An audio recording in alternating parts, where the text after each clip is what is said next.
Continuing with our Wi-Fi Pineapple pager setup, we are checking for updates. This one's a real fun and easy one, and it is something that you will probably be doing frequently as we continue to release new firmware updates with all sorts of features and fixes based on your feedback that hopefully you're providing over at the Pager portal at hack5.org/pager. So let's go ahead and get right into it. And of course, I've got right behind me the virtual pager to illustrate as well. And to do this, there are two quick things that we need to check. The first is that we're connected to the internet. And as you'll remember from the settings video, if you come into settings under network, you can go ahead and come down to client mode, and you'll see I have client mode enabled. I went through the setup wizard where I specified a network name, encryption type, and passphrase, and now my Wi-Fi Pineapple pager is connected to my home Wi-Fi access point. And I can verify that by coming over to the About menu, and I will see that I have a WAN IP. So that is an IP address on my home network. So I should have internet access.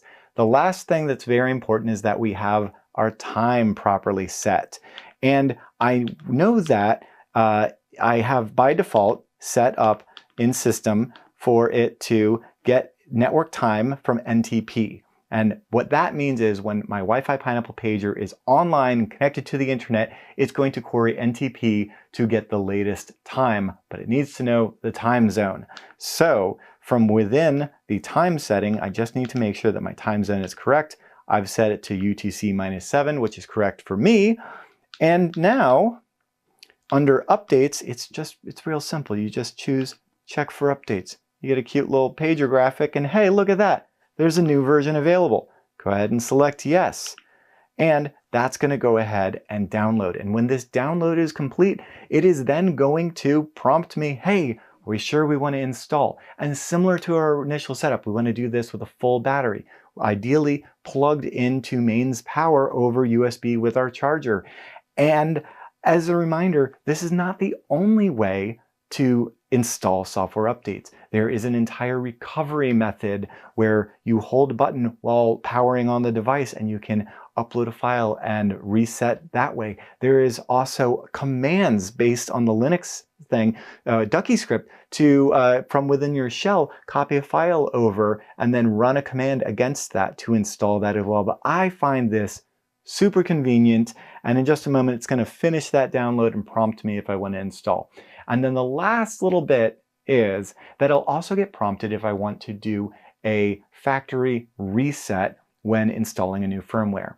And that is something that I'm going to leave to you, because if you want to reset up from scratch, by all means, please do that. But if you want to keep, say, for instance, your Wi-Fi client mode settings, so you don't have to reconnect it to your home network and things of that nature, you don't have to choose that. You can just go ahead and upgrade with the settings that you have now. And look at that. It's ready to be updated. Do we want to continue?